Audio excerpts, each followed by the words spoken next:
마태복음 5장 13절로 16절 말씀입니다. 이 말씀의 내용은 예수님께서 제자들에게 말씀하시기를 너희는 세상의 소금이다. 그런데 그 소금이 맛을 잃으면 아무 쓸데가 없어 밖에 버려지고 사람에게 밟힐뿐이다. 그리고 너희는 세상의 빛이다. 산 위의 빛이 동네에 비침같이 비쳐 숨기지 못함 같이 너희 빛을 비춰 모든 사람에게 비추게 하라. 그런데 사람이 등불을 켜서 말 아래 두지 아니하고 등경 위에 두어 모든 집안 모든 사람에게 비추게 하는데 등불을 켜서 말 아래 두는 자도 있다. 그러나 너희는 세상의 빛이니 그러므로 너희 그 빛을 사람에게 비춰서 저희로 너희 착한 행실을 보고 하늘에 계신 너희 하나님 아버지께 영광을 돌리게 하라 라는 것이 오늘 본문 말씀의 내용입니다. 예수님은 제자들에게 너희는 세상의 소금이다. 너희는 세상의 빛이다. 그러므로 너희 빛을 사람 앞에 비추게 하여 저희로 너희 착한 행실을 보고 하늘에 계신 너희 아버지께 영광을 돌리게 하라 라고 예수님께서 말씀했습니다. 이 말씀에서 아주 중요한 말씀은 바로 뭔가 저희로 너희 착한 행실을 보고 하늘에 계신 너희 아버지께 영광을 돌리게 하라라는 말씀입니다. 그렇다면 예수님께서 말씀하신 그 말씀, 하나님께 영광을 돌리는 삶은 어떤 삶인가? 오늘 16절 말씀 봅니다. 다 같이 시작. 이같이 너희 빛을 사람 앞에게 비추게 하여 저희로 너희 착한 행실을 보고 하늘에 계신 너희 아버지께 영광을 돌리게 하라. 아멘. 예수님은 너희가 어떻게 하나님께 영광을 돌려야 되는가, 어떻게 영광 드리는 삶을 살아야 되는가 이에 대해서 너희 빛을 사람 앞에게 비추게 하여 그랬어요. 비추어라. 저희로, 그리고 저희로 너희 착한 행실을 보고 하늘에 계신 너희 아버지께 영광을 돌리게 하라 라고 했습니다. 예수님은 예수님을 믿는 제자들과 그 예수님을 믿는 자들에게 너희의 착한 행실을 사람에게 앞에 비추게 하여 저희로 너희 착한 행실을 보고 하나님 아버지께 영광을 돌리게 하라 그랬어요. 앞에서는 빛을 비춰라, 그리고 착한 행실을 보고 하나님께 영광을 돌리라 라고 말하고 있습니다. 그런데 누가 누구에게 영광을 돌리게 해야 되는가?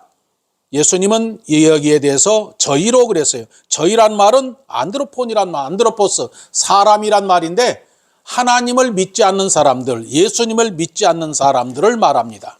그리고 당시 예수님이 그곳에 계실 때 그곳에 있는 사람들을 말합니다. 그렇다면 너희는 누군가? 너희는 당연히 예수님을 믿는 제자들입니다. 제자들인데 예수님은 누가 누구로 하여금 하나님께 영광을 돌리게 하라라고 말씀하고 있습니까? 누가 누구에게 영광을 돌리게 하라? 제자들 보고 하나님께 영광 돌리게 하라라는 말씀이 아니라 너희 착한 행실을 저들에게 보이고 저들로 하여금 하나님께 영광을 돌리게 하라? 그렇게 말씀하셨습니다. 그러면 저희란 말은 누구를 말하는 거예요? 너희가 하나님께 영광 돌리는 게 아니라 너희의 착한 행실을 저희에게, 저희로란 말은 믿지 않는 사람들, 세상 사람들, 당시 그곳에 있는 사람들, 그들에게 그것을 착한 행실을 보게 하고 그것을 보고 그들이 하나님께 영광을 돌리게 하라라는 말씀입니다. 자, 저들의 착한 행실을 보고 하나님께 영광을 돌리게 하라. 저희로 너희 착한 행실을 보고. 그러면 예수님께서 말씀하신 이 저희로 너희 착한 행실을 보고 하나님께 영광을 돌리게 하라라고 말씀을 했는데 이 착한 행실이라는 게 뭘까요? 착한 행실. 우리는 착한 행실하면 이 착하다라는 말은 착할 선을 말합니다. 선하다라는 것을 말해요. 착한 행실이다라는 것은 뭘 말하고 착하고 선하다라는 것을 말하는 거예요. 착하고 선하다. 이 사전에서 보면 착하고 선한 게 바로 뭐냐? 착하고 선한 것은 어떤 마음을 갖는가? 마음이 선하고 착하고 또 그 다음에 조금도 꺼리낌이 없는 그런 순수한 삶을 말합니다. 그런데 사실은 착하고 선하게 사는 사람들이 있을까요? 여러분 생각해 보세요. 착하고 선하게 사는 사람이 있어요, 없어요? 자, 우리가 여기서 하나 알아야 될 것은 착하고 선하게 살아야 된다라는 거예요. 착하고 선하게 살아야 된다. 이 착하다라는 말은 거짓 없는 삶, 진실한 삶을 말합니다. 그러면 선하다라는 것은 뭘까요? 악하게 살지 말아라라는 거예요. 그래서 세상 사람들이나 모든 종교들에서 대부분 한 말이 뭐라고 말합니까? 사람은 착하고 선하게 살아야 돼. 남에게 피해를 주지 말아야 돼. 그래서 모든 종교나 사람들은 착하고 선하게 살아야 된다는 것을 강조를 합니다. 부모들은 어떨까요? 부모님들도 자녀들에게 착하고 선하게 살아야 된다. 선생님들도 어떻습니까? 착하게 선하고 살아야 된다라고 말하고 있습니다. 착하고 선하게 살아야 된다. 맞습니까? 틀립니까? 예수님께서 오늘 본문 말씀에서 우리가 지금 이 성경 말씀대로 해석을 한다면 착하고 선하게 살아라 라고 말하고 있습니다.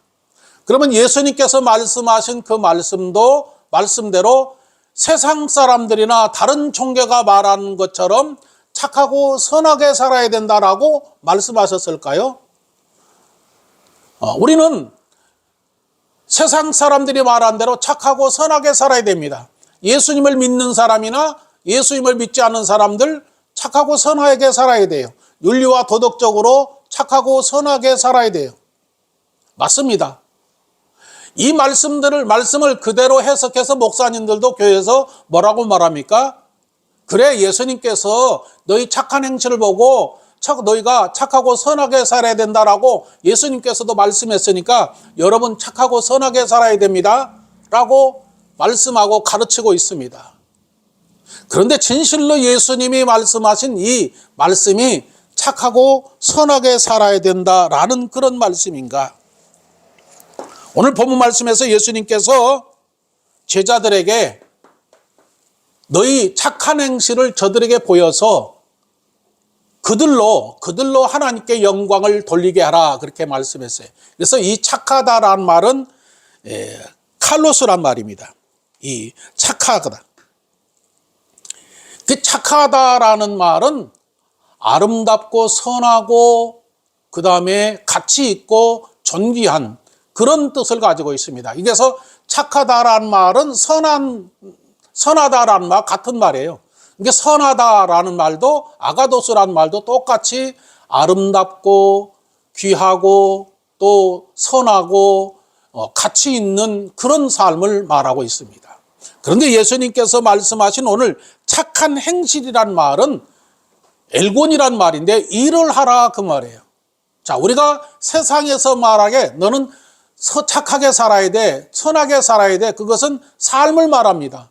그게 무슨 얘기냐면 야, 거짓 없이 진실되게 살아야 돼. 그런 것을 말하는 거지만 예수님께서 말씀하신 착한 일을 해라, 선한 일을 하라 이 말은 삶의 의미와 목적이 있다 그 말이에요. 너희가 무엇을 먹고 사는지 그 삶에서 일을 해야 되는데 그 일이 무슨 일을 해야 되는가? 그 일에 대한 삶의 의미와 목적으로서 일을 말하고 있다 그 말이에요. 그러면 예수님께서 말씀하신 착하고 선한 일이 뭘까요? 착하고 선한 일. 이 세상에는 성경은 말합니다. 이 세상에는 착하고 선한 사람이 없다라는 것을 성경은 말씀하고 있어요. 예전에 아프리카에 선교를 갔던 선교사님이 아프리카에 가서 선교를 하는데 먹을 것이 없는 거예요. 근데 어린아이가 그 엄마 젖을 빠는데 먹은 게 없으니까 엄마가 젖이 안 나오는 거예요. 젖이 안 나오는데 그 아이가 엄마의 젖을 움켜잡고 빠는데 피가 나올 정도로 빨아먹더라는 거죠. 그 순간에 그것을 본 선교사가 사람이 얼마나 이기적이고 악한 것인가를 깨달았다는 거죠. 지가 먹고 살기 위해서 엄마의 젖이 안 나오니까 피를 빨아먹을 정도로 그렇게 그것을 보고 참 사람은 악하다 그런 생각을 했다라는 거죠. 이 세상에는 성경에 말씀하는 대로 이 세상은 선하고 착하고 그런 사람이 없어요. 인간의 기준에서는 저 사람 선하고 착한 사람이야 라고 말할 수 있지만은 하나님이 보시기에는 착하고 선한 사람은 아무도 없다. 그래서 로마서 3장에 의인은 없나니 하나도 없고 깨끗한 자도 없고 선한 자도 아무도 없다라는 것입니다. 그러면 선한 분이 누구고 선한 사람이 누군가? 선한 분이 누구고 선한 사람이 누군가에 대해서 누가복음 18장 18절로 19절에 그때 한 부자 청년이 와서 예수님께 말합니다. 예수님을 향해서 선한 선생이여 그랬어요. 예수님을 왜 선한 선생을 했을까? 예수님은 이 땅에 오셔서 선한 일을 많이 했어요. 죽은 자도 살리고 병든 자도 고쳐주고 귀신을 쫓아내는 그 모든 것을 본 그 부자 청년이 예수님께 선한 선생이라고 그랬어요.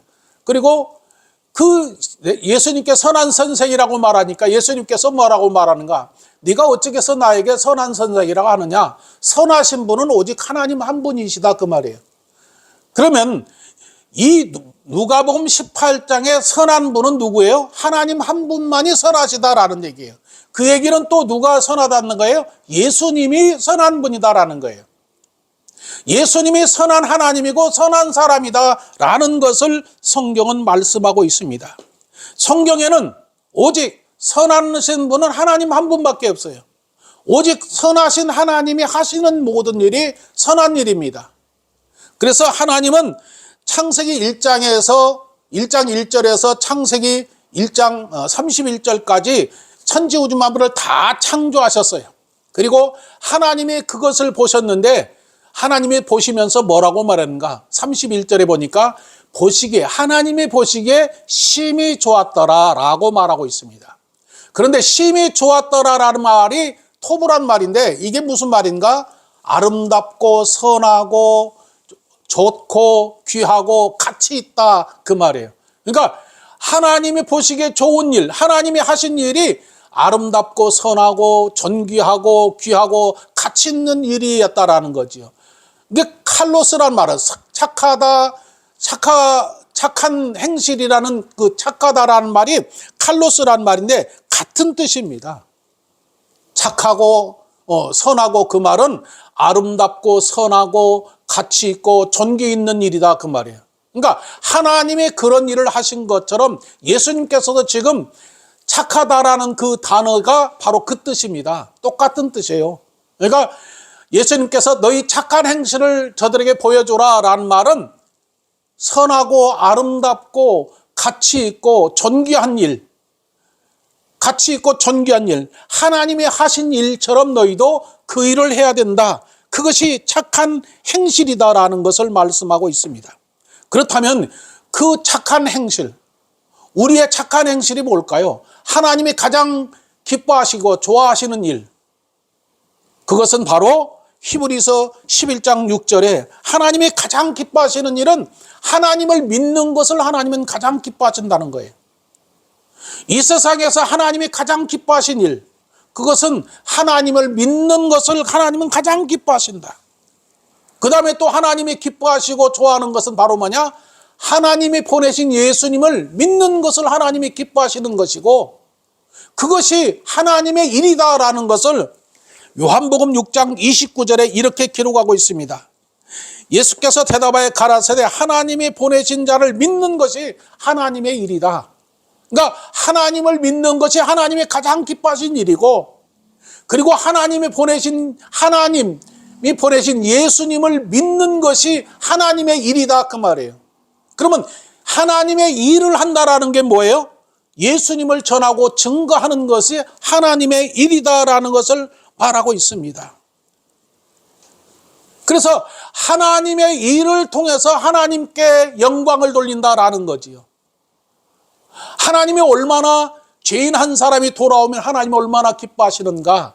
그것을 누가복음 15장 7절에는 이렇게 기록하고 있습니다. 이같이 죄인 하나가 회개하면 하늘에서는 회개할 것 없는 의인 99을 인하여 기뻐하는 것보다 더 기뻐한다 그랬어요. 하나님은 죄인 한 사람이 회개하고 하나님께 돌아와서 예수님을 믿고 구원받으면 하나님은 하늘에서 회개할 것 없는 의인 99보다 그 죄인 한 사람이 돌아오는 것이 그렇게 하나님이 기뻐하신다 그 말이에요.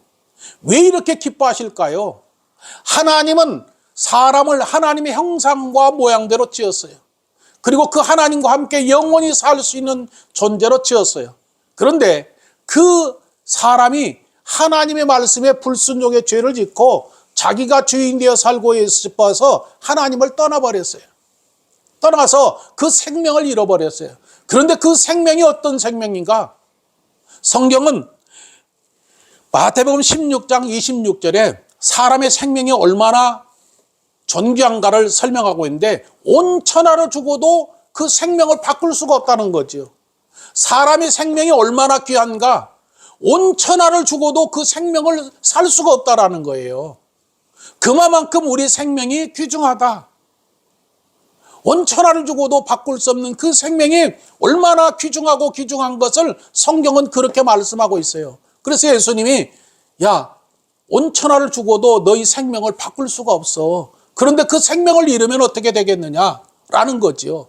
그런데 그 생명으로 구원받는 것, 그래서 하나님이 가장 기뻐하신다. 그것을 말하는 거죠. 뿐만 아니라 우리의 생명이 얼마나 천하를 주고도 바꿀 수 없는 그 생명이 얼마나 귀하고 귀한가. 그것을 성경은 히브리서 2장 3절에 큰 구원이라고 그랬어요. 우리의 생명이 구원받는 것을 성경은 큰 구원이다. 그렇죠. 온 천하를 주고도 바꿀 수 없는 생명이니까 얼마나 큰 구원입니까? 여러분은 그런 큰 구원을 받았어요. 믿으십니까? 그런데 히브리서 2장 3절에 보니까 어떻게 기록하고 있는가? 우리가 이같이 큰 구원을 받았는데도 그 큰 구원을 등한히 여기더라 그 말이에요. 등한히 여기더라. 여러분, 예수님 믿고 구원받은 것, 영원한 생명으로 사는 것, 이것이 큰 구원인데 지금 여러분이 그것을 느끼고 있는가? 나는 죽음에 죽었던 사람인데 예수님을 믿음으로 살아서 영원한 생명을 얻었다. 이것이 얼마나 큰 구원인가를 여러분이 확신하고 살고 있느냐라는 거예요. 성경은 그걸 가지고 큰 구원이라고 말하고 있는데 여러분은 얼마나 나는 그 큰 구원에 대해서 감사하고 감격하면서 내가 이렇게 큰 구원을 받아서 이런 감격을 느껴본 일이 있냐 이 말이에요. 오늘부터 진실로 여러분은 그런 큰 구원을 받은 것에 대해서 감사하시길 바랍니다. 그런데 히브리서 기자는 뭐라고 말했는가?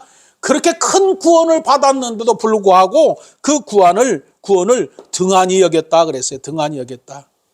등한히 여겼다는 것은요, 무엇을 했다는 거예요?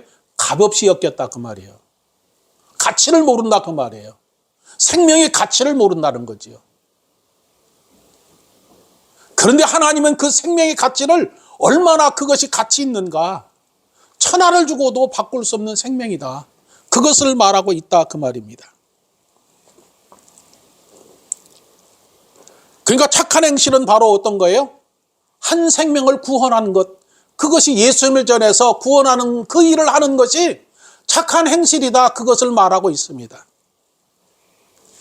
그래서 그 착한 행실이 구체적으로 무엇인가? 16절 다시 봅니다. 이같이 너희 빛을 사람 앞에 비추게 하라 그랬어요. 착한 행실이 뭐냐? 그 착한 행실은 이같이 너희 빛을 사람 앞에 비추는 것이다. 그것이 착한 행실이다 그 말이에요. 이같이 너희 빛을 사람 앞에 비춰라 그 말이에요. 그리고 그 빛을 통해서 어떻게 되는가? 그들이 구원받는 것을 말하고 있는데 그 빛이 구체적으로 무엇인가를 설명하는데 14절로 15절을 봅니다. 14절 시작. 너희는 세상의 빛이라. 산 위에 있는 동네가 숨기지 못할 것이요 사람이 등불을 켜서 말 아래 두지 아니하고 등경 위에 두나니 이러므로 집안 모든 사람에게 비추느니라. 이같이 너희 빛을 사람 앞에게 비춰라 그랬어요. 무슨 얘기냐? 빛을 비춰라라고 말했는데 예수님은 이 빛을 비추기 전에 너희가 어떤 존재냐? 너희가 세상의 빛이다라는 거예요. 세상의 빛. 세상의 빛이니까 너희가 이같이 빛을 비춰라 그 말이에요. 그런데 너희가 세상의 빛이다라는 말이 무슨 뜻일까요? 너희는 세상의 빛이다.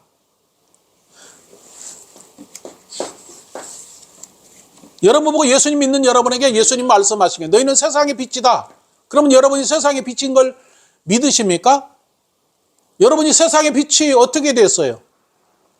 예수님은 분명히 너희는 세상의 빛이다. 그러니까 그 빛을 사람에게 비춰라 그랬는데 너희 세상의 빛이다 그 말이에요. 여러분 세상의 빛이 맞습니까? 어떻게 해서 빛이 되었습니까? 언제부터 여러분이 세상의 빛이 됐는지 성경은 이에 대해서 말씀합니다. 세상의 빛이다 라는 말은 빛인 예수님이 너희 안에 계시다. 빛이신 예수님이 너희 안에 계시기 때문에 생명의 빛이신 예수님이 너희 안에 계시기 때문에 너희가 생명의 빛이고 세상의 빛이 되었다라는 거예요. 그런데 본문 말씀에서 너희가 세상의 빛이다 라는 말은 예수님을 믿는 순간에 여러분이 세상의 빛이 되었다 그 말이에요. 무슨 얘기냐? 여러분이 내 죄를 위해서 십자가에서 죽으신 예수님을 나의 주와 그리스도로 고백해서 예수님이 내 생명의 주인이요 삶의 주인이라고 고백하는 그 여러분 안에 그 순간부터 예수님이 생명의 빛이신 예수님이 여러분 안에 빛으로 와 계시다 그 말이에요. 빛이 되었다 그 얘기예요. 그러니까 예수님을 믿는 순간에 여러분이 빛이 된 거예요. 빛의 자녀가 되는데 서서히 빛의 자녀가 되는 게 아니라 예수님을 믿는 순간, 예수님을 영접하는 순간 여러분은 빛의 자녀가 되었다 그 말이에요. 그래서 신학적으로 이것을 뭘 가르칩니까? 사람이 예수님을 믿어도 어떻게 되는 거예요? 예수님을 믿으면 첫째 믿음의 단계, 성화의 단계, 영화의 단계를 거쳐서 빛의 자녀가 되는 것처럼 말합니다. 그런데 성경은 그렇게 말하고 있지 않아요. 예수님을 믿으면 믿는 순간에 빛이신 예수님이 너희 안에 계시기 때문에 너희는 빛의 자녀다 그 얘기하는 거예요. 믿으십니까? 예수님이 빛이시기 때문에 생명의 빛으로 우리 안에 와 계시기 때문에 내가 그 예수님을 영접하면 빛이신 예수님이 내 안에 계시기 때문에 내가 바로 생명의 빛이고 생명의 빛이신 예수님이 내 안에 계시기 때문에 내가 세상의 빛이다 그 말이에요. 믿으십니까? 이 시간 따라서 고백하세요. 나는 예수님을 믿음으로 생명의 빛이 예수님이 내게 계심으로 나는 생명의 빛입니다. 믿습니다. 생명의 빛이라는 거예요. 아멘. 세상의 빛이다라는 것은 빛으로 오신 생명의 빛이신 예수님이 내 안에 계시기 때문에 내가 생명의 빛이요 내 안에 생명의 빛인 예수님이 계시기 때문에 예수님이 세상의 빛으로 오셔서 빛을 비춘 같이 나도 세상의 빛이 되어서 그 빛을 비춘다라는 것을 말하는 것입니다. 믿으십니까?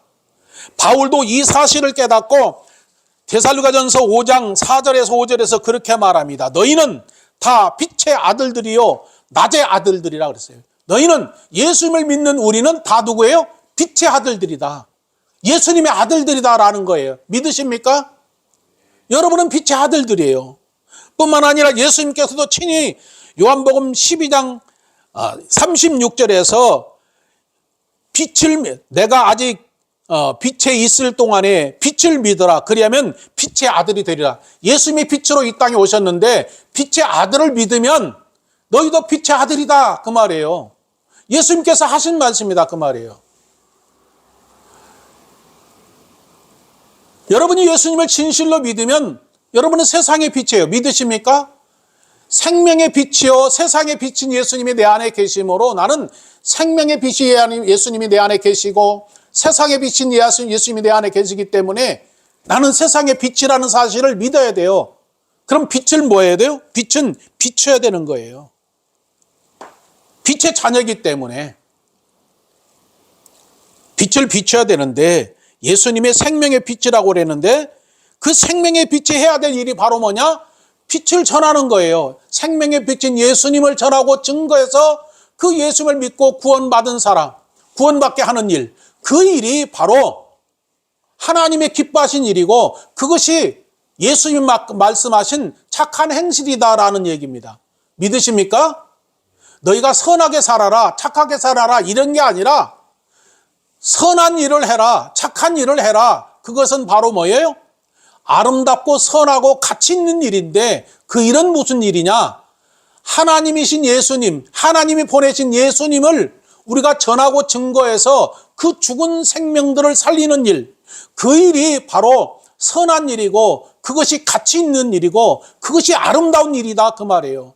그 일을 해야 된다. 그런데 그 일을 하기 위해서 어떻게 되는 거예요? 여러분이 그 생명의 빛이 돼야 되는데 예수님께서 너희에게 이미 너희는 생명의 세상의 빛이다라는 것은 예수님의 생명의 빛인 예수님이 내 안에 오셔서 그 생명의 빛을 비춰서 그들의 생명을 살리게 했다 그 말이에요. 그런데 예수님께서 이 생명의 빛을 비추라고 말씀하셨는데 그렇지 않는 사람들이 있다라는 거예요. 그래서 예수님은 비유를 들어서 말하는 거예요. 세상의 빛이다 14절에 말씀하시고 14절 15절을 다시 봅니다. 너희는 세상의 빛이라. 산 위에 있는 동네가 숨기지 못할 것이요 사람이 등불을 켜서 말 아래 두지 아니하고 등경 위에 두나니 이러므로 집안 모든 사람에게 비추느니라 라고 말을 했어요. 예수님은 너희는 세상의 빛이다. 그러니까 너희 세상의 빛이니까 뭐라고 했어요? 너희 빛을 사람 앞에서 비추게 해라. 그리고 그 빛을 통해서 저들이 그 빛을 전하고 그 빛이신 예수님을 믿음으로 그들이 생명의 구원받아서 하나님께 영광을 돌리는데 그런 것이 착한 일인데 그런데 빛을 비추지 못한 사람이 있다라는 것을 지금 14절에서 15절에서 말씀하는 거예요. 그래서 예수님이 그거에 대해서 비유로 말씀하셨는데 너희는 세상의 빛인데 그 빛이 무엇과 같이 비유로 하면서 말씀하셔서 산 위에 있는 동네가 숨기지 못할 것이요 사람이 등불을 켜서 말 아래 두지 아니하고 등경 위에 두나니 이러므로 집안 모든 사람에게 비춘다라고 말을 했어요. 자, 너희는 세상의 빛이다. 그런데 빛이다는 것을 말하고 산 위에 있는 빛을 비유로 설명을 하는 거예요. 그러면 산 위에 있는 빛이 무엇을 말하는가? 산 위에 있는 빛. 그 빛은 시편 24편 3절에 보면은 여호와의 산에 오를 자 누구며 그 거룩한 곳에 설 자가 누구냐. 그러니까 산은 하나님의 거룩한 산을 말하고 있다 그 말이에요. 그런데 그 거룩한 산이 무엇을 뜻하는가? 시편 48편 1절로 3절에서 여호와는 강대하시니 우리 하나님의 성 거룩한 산 시온산, 그 시온산을 말하는데 그 시온산은 예루살렘 성전이 있는 곳을 말합니다. 이게 예루살렘 성전을 말하는 거예요. 이게 거룩한 산은 예루살렘 성전을 말하고 그 거룩한 산의 빛은 바로 하나님의 생명의 빛을 말하는 거예요. 진리의 빛을 말하는 거예요. 그러니까 예수님이 지금 설명하는 거예요. 시편에 있는 그 산은 무슨 산이냐? 하나님의 거룩한 산이고 예루살렘이고 그 예루살렘 성전 시온산에서 비치는 빛은 하나님의 빛이다. 그런데 그 빛이 예수님께서 말씀하신 빛과 같은 빛을 말하고 있다. 그런데 그 빛이 어떻게 한다는 거예요? 산 위에 있는 빛이 온 동네에 다 숨기지 못하게 다 밝히 보여준다 그 말이에요. 그래서 동네라는 것은 뭘 말하는가? 세상을 말하는 거예요. 그러니까 하나님의 빛이 세상의 빛임 같이 예수님이 세상의 빛으로 오신 같이 우리도 세상의 빛인데 그 빛을 예수님이 하나님이 온 동네에 비춰서 숨기지 못하도록 그 빛을 비춘 같이 우리도 그런 빛을 비춰야 되는데 비추지 못하고 숨기게 되더라. 그것을 15절에서 이렇게 말합니다. 사람이 등불을 켜서 말 아래 두지 아니하고 등경 위에 두나니 이러므로 집안 모든 사람에게 비추느니라 그랬어요. 근데 여기서 두 가지를 말하는 거예요. 사람이 등불을 켜서 어디다 두느냐? 등경 위에 두어서 집안 모든 사람 비추지. 그런데 등불을 켜서 어디다 두는 사람이다. 말 아래 두는 사람이 있다 그 말이에요. 말 아래 두는 사람. 등불을 켜서 말 아래 두는 사람이 있다. 그러면 등불은 무엇을 말할까? 등불은 바로 밝은 빛을 말하고 생명의 빛을 말하는 거예요. 그러니까 등불을 비유로 하는 것은 빛이라고 말해. 너희는 세상의 빛이다 라고 말씀하시면서 산 위에 있는 빛도 하나님의 빛으로 세상에 다 보임같이 너희도 세상의 빛이다. 그런데 그 빛을 어떻게 하는가? 등경 위에 대해서 모든 사람이 다 비춰야 되는데 너희가 그 빛을 등불을 켜서 어디다 두느냐? 말 아래 둔다 그 말이에요. 등불을 켜서 등경 위에 둬야 되는데 그 빛을 비추지 말고 말 아래 두게 되는데 왜 등불을 켜서 말 아래 두게 되는가? 그것을 바로 숨기지 못하고 다 드러내야 되는데 드러내지 못한다. 성경엔 예수님이 등이라는 것을 요한계시록 21장 23절에서 어린 양의 그 등이 되심이라 그랬어요. 그래서 지금 오늘 본문 말씀에서 등불이란 그 등불도 누구를 말하는 거예요? 예수님을 말하는 거예요. 그런데 예수님의 빛, 생명의 빛이 우리 안에 왔는데 그 생명의 빛을 비춰서 온 동네, 모든 사람에게 그 빛을 비춰야 되는데 비추지 않고 어떻게 한다는 거예요? 말 아래 둔다 그 말이에요. 말 안에 둔다라는 것은 그 숨긴다라는 거죠. 그래서 원래는 용기다가 이렇게 숨겨놓다 그 말이에요. 그릇을 담아가지고 용기에 숨기다. 그러니까 빛이신 예수님을 우리 마음에 담아서 빛을 비춰야 되는데 우리 몸에 담기는 담았는데 빛을 비추지 못하고 비치지 못하도록 숨겨버리다 그 말이에요. 왜 그렇게 숨겼을까? 왜 숨겨야 될까? 빛이신 예수님을 전하고 증거해서 생명을 살리는 일을 해야 되는데 왜 빛을 비치지 못하고 숨기게 되었는가? 그 이유가 오늘 마태복음 5장 1절에서 10절까지는 산상수훈입니다. 거기에 보면은 팔복을 얘기를 해요. 팔복을 얘기를 하고 그 다음에 10절부터 12절까지는 이제 복음을 전하는데 예수님께서 너희에게 무엇이 있다? 핍박이 있다는 것을 말합니다. 한번 읽어볼까요? 10절로부터 12절 시작. 의를 위하여 핍박을 받는 자는 복이 있나니 천국이 저희 것임이라. 나를 인하여 너희를 욕하고 핍박하고 거짓으로 너희를 거스려 모든 악한 말을 할 때에는 너희에게 복이 있나니 기뻐하고 즐거워하라. 하늘에 너희 상이 큼이라. 너희 전에 있던 선지자들이 이같이 핍박을 받았느니라 그랬어요. 무슨 얘기냐? 제자들에게 팔복을 얘기를 하고 그 다음에 너희는 세상의 빛이다. 그런데 너희가 빛으로 살 때 뭐가 있다는 거예요? 선지자들이 핍박을 받은 것처럼 너희들에게도 핍박이 있을 것이다 그 말이에요. 고난도 있고 핍박도 있고 거기에 뭐라고 말하고 있습니까? 욕도 하고 거짓으로 너희를 증거한다. 그것을 말하는 거죠. 예수님은 이미 제자들에게 그런 핍박이 있을 것을 말씀하고 있습니다. 너희에게 진정 복이 있지만은 너희들이 나를 위해서 그렇게 핍박을 받을 것이다 라는 거지요. 그렇다면 그 예수님을 믿기 때문에 당시 사람들이 어떤 핍박을 받았다는 거예요? 오늘 그 10절로 11절에 보니까 핍박을 받았는데 욕도 하고 핍박을 받고 거짓으로 너희를 하고 모든 악한 말을 하더라는 거죠. 이게 여기서 지금 간단하게 몇 가지를 얘기했는데 엄청난 핍박과 고통과 고난이 있었다 그 말이에요. 당시 예수님을 믿는 사람들은 어떤가? 예수님을 믿는 사람들은 자기 목숨을 내어놔야 돼요. 왜? 죽음을 각오하고 예수님을 믿어야 되는 거예요. 당시 사람들은. 그래서 이들이 많이 흩어졌어요. 우리가 사도행전에 보면 어떻습니까? 유대인들이 율법주의자들이 그중에 사울이라는 사람이 예수님을 믿는 사람들을 잡아서 감옥에 가두는데 어디까지 쫓아가요? 다메섹까지 쫓아가서 그들을 잡아 죽이려고 쫓아갔어요. 그러니까 당시 사람들은 얼마나 핍박을 받았는가? 말도 없이 핍박과 고통이 있었다 그 말이에요. 그리고 실제적으로 예수님을 믿는 제자들도 다 핍박을 받았고 그리고 그들이 어때요? 어떤 제자는 기름에 튀겨서 죽임을 당하고 어떤 제자는 소로로 톱으로 이렇게 켜서 죽임을 당하고 어떤 제자는 거꾸로 이렇게 십자가에서 죽임을 당하고 예수님의 12제자 중에 11제자는 전부 다 그렇게 엄청난 고난을 받고 각지에 흩어져서 죽었어요. 요한만 그런 죽음을 보지 않았고 마지막까지 복음을 증거해요. 그렇다면 바울은 어떨까요? 바울도 엄청난 바울이 되기 전에 사울이죠. 사도행전 9장에 보면은 사울에서 예수 믿는 사람들 잡아다가 감옥에 가두고 스데반 집사 돌로 쳐 죽였을 때 그때도 그 바울이 같이 있었고 그런 바울이 예수님을 믿고 얼마나 핍박을 받았는가 그것을 고린도후서 11장 24절로 30절에 이렇게 기록하네. 40의 감암매를 3번 맞고 3번 태장에 맞고 돌에 맞고 일주일 동안 흑암의 깊은 곳에도 있었고 강과 산의 동족의 위험도 있었고 춥고 배고프고 헐벗었고 고난이 많았다는 거지요.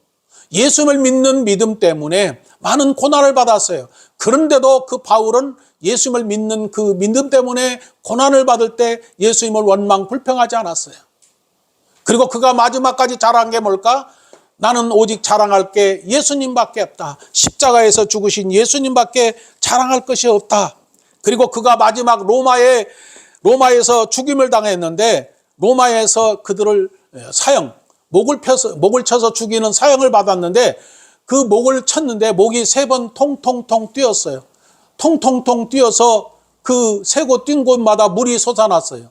물이 솟아난 3곳을 그곳에 교회를 세웠는데 그 교회 이름이 트레 폰타네 교회입니다.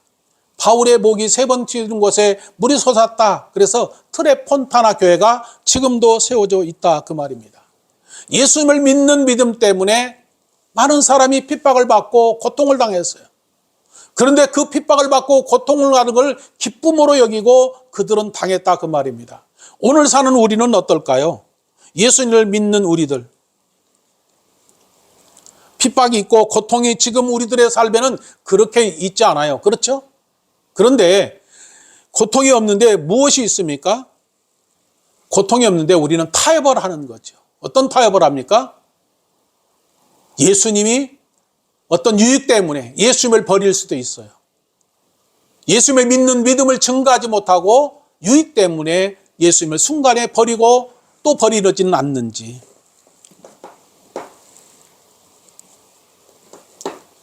진실로 빛으로의 삶을 사는 여러분이 되시기를 주의 이름으로 축원합니다. 또 하나 예수님께서 말씀하신 것이 뭡니까? 13절에 너희는 세상의 소금이다 그랬어요. 소금이다. 이 소금도 마찬가지입니다. 앞에서 말씀 너희는 세상의 빛이다라는 것이 예수님을 너희가 믿는 순간에 빛이 다 되었다라는 것이고 이것은 과거형이 아니라 현재형의 빛으로 되었다 그 말이에요. 그리고 소금이다라는 것도 너희는 소금이 되었다라는 거예요. 소금이 되었다. 그런데 오늘 말씀에서 뭐라고 말하고 있습니까? 소금이 만일 그 맛을 잃으면 무엇으로 짜게 하리요? 그 다음에 뭐라고 했어요? 후에는 아무 쓸데없어 다만 밖에 버리워져 사람에게 밟힐 뿐이다 그랬어요. 그래서 여기서 많은 사람들이 소금에 대해서 얘기를 하는 거죠. 소금이 뭐냐? 소금은 하얀 알갱이죠. 나트륨이죠. 그죠? 그런데 소금이 가장 중요한 역할을 하는데 2가지를 하는데 뭐가 있을까요? 소금. 2가지가 뭐뭐 있습니까? 첫째는 소금은 녹아서 모든 음식에 맛을 낸다는 것이죠. 또 하나 중요한 것은 뭘까요? 소금은 모든 것에 부패를 방지하는 거예요. 썩지 않게 하는 거예요. 모든 물건들, 음식들을 썩지 않게 하는 것이 부패를 방지하는 게 소금이에요. 또 하나 소금이 필요한 게 뭘까요? 사람은 소금을 먹지 않으면 못 삽니다. 죽습니다. 소금 안 먹고 살 수 있어요? 없어요? 밥을 못 먹어도 사람이 죽은 것처럼 소금이 없으면 우리 사람 죽습니다. 그래서 심한 갈증 나고 어떨 때 사람들이 탈진했을 때 뭘 맞습니까? 식염주사 맞죠? 그래서 소금이 얼마나 중요한 걸 말하고 있어요. 그런데 예수님이 왜 소금을 비유로 해서 말씀을 했을까? 이 소금에 대해서 많은 사람이 우리가 소금처럼 녹아야 된다 그 말이에요. 그렇죠? 소금처럼 녹아서 맛을 내야 된다. 또 소금처럼 우리가 부패를 방지해야 된다. 예수 믿는 사람들은 소금처럼 녹아갖고 맛을 내야 된다. 부패하는 곳에 부패하지 않도록 해야 된다. 그렇습니다. 그런데 여러분 소금처럼 녹아서 맛을 낼 수 있습니까? 세상 사람들한테 여러분 녹아져가지고 맛을 낼 수 있어요, 여러분? 나한테 원투 같은 사람한테 내가 녹아갖고 맛을 내줄 수 있을까요? 그런데 목사님들이 그 얘기해요. 뭐라고? 너희 세상에 소금이지 않냐? 그러니까 녹아서 맛을 내야 되는데 희생을 해야 되지 않느냐? 그러면 희생을 하는다. 진짜 희생한 사람도 있겠지요. 그런데 희생하기가 그렇게 쉬운가요? 녹아지기가 쉽냐 그 말이에요. 세상의 부패를 방지하는데 내가 그렇게 부패를 방지할 수 있는 존재가 될 수 있는가? 성경은 소금을 할라스라고 말합니다. 할라스란 말은 소금은 변치 않는다라는 거예요. 소금이 변해요, 안 변해요? 소금은 절대 안 변한다는 거예요. 그래서 소금을 우리가 상징한다 그러면 변치 않는 믿음을 말하고 있다 그 말이에요. 그 소금에 대해서 구약 성경의 레위기서 2장 13절에는 이렇게 기록하고 있습니다. 너희 모든 소재물에 소금을 치라. 내 하나님의 언약의 소금을 내 소재에 빠지지 못하고 그 예물에 소금을 드리라 그랬어요. 이게 소금이 뭐라고 그랬어요? 언약의 소금이라는 거예요. 소재물이라는 것은 번제물이란 말이에요. 희생제물에 소금을 쳐서 그것은 하나님의 언약이니까 그 소금 언약을 쳐서 소재물의 희생 문제에 다 그것을 쳐서 하나님께 드려라 그 말이에요. 그것을 대하 13장 5절에서는 소금 언약으로 이스라엘 나라를 영원히 다윗의 그 자손에게 주신 것을 너희가 알지어다 그랬어요. 소금 언약을 말하는 거예요. 그러니까 무슨 얘기냐면 예수님이 소금을 말했는데 너희는 세상의 소금이다 그랬는데 구약에서 소금은 뭘 얘기할까? 희생 번제를 드릴 때 소금을 쳐서 그 하나님의 언약의 희생 제물을 하나님께 드려라 그 얘기예요. 그러면 희생 제물을 드리는 것, 소금이 아까서 뭐라고 그랬어요? 소금이 녹아서 맛을 내야 된다라는 거예요. 그런데 그 소금 언약은 누구를 통해서 영원히 세워진가? 소금 언약은 이스라엘의 나라를 영원히 다윗의 자손을 위해서 세워질 것이다 라는 거예요. 그럼 누구를 통하는 거예요? 예수님을 말하고 있다 그 말이에요. 그 얘기는 무슨 얘기냐? 예수님이 소금과 같이 녹아서 짐승의 희생제물이 되어서 죽어주는 그 죽음이 우리에게 영원한 언약이다 그 말이에요. 그래서 예수님은 피의 언약을 하시는 거예요. 피. 예수님의 피가 뭐라는 거예요? 우리를 죄 사해주고 우리의 병을 고쳐주고 예수님과 우리와의 언약이 피의 언약에서 영원히 변치 않는 언약이라는 것을 말하는 거예요. 그러니까 예수님이 우리에게 너희는 세상의 소금이다. 그 얘기는 뭐냐? 예수님이 소금이다 그 말이에요. 희생 제물이 되어서 우리 죄를 위해서 십자가에서 죽으시고 부활하신 예수님, 그 예수님이 소금이 되었던 희생 제물이 되어서 소금과 같이 언약을 우리와 마찬가지로 소금 언약이 바로 예수님의 희생의 언약을 말합니다. 피의 언약을 말씀하고 있다 그 말이에요. 그런데 그 피의 언약을 말씀하고 있는데 소금이 어떻다는 거예요? 소금이 만일 그 맛을 잃으면 아무 쓸모가 없어서 밖에 버려져 사람에게 밟힐 뿐이다 그랬어요. 맛을 잃는다라는 얘기는 무엇을 말하는가? 맛을 잃는다 그러면 맛을 잃어버렸다 그러면 믿음을 버리다, 믿음을 떠나다라는 거예요. 떠나가서 뭐가 됐다는 거예요? 어리석은 자, 바보가 되다 그 말이에요. 맛을 잃었다라는 것은 어리석은 자, 바보가 되다 그 말이에요. 믿음을 떠남으로 인해서 언약의 예수님을 떠남으로 인해서 바보가 되고 어리석은 자가 되는데 바보가 되고 어리석은 것으로 끝나는 것이 아니라 어떻게 해요? 밖에 버리워 사람에게 밟힐 뿐이다 라고 했어요. 밟힐 뿐이다. 고대에서 소금이 아주 중요하기 때문에 소금을 귀중하게 여기는데 그 고대의 소금들을 이렇게 불순물에 섞여 있는 소금을 이렇게 잘 보관을 잘해야 되는데 보관을 잘못하면은 그 소금이 아무 쓸모가 없댔다는 거예요. 그때 어떻게 하느냐? 그걸 갖다가 쓸모가 없기 때문에 던져서 불에 던지는데 쓸모가 없으니까 불에 버린다는 그 말이에요. 그래서 사람의 밟힐 뿐이다라는 것은 던져진다, 밖에 던져진다, 그 다음에 질밥이다라는 것인데 어디에 던져지는가? 불구덩이에 던져진다는 거죠. 그래서 마가복음 9장 48절로 49절에는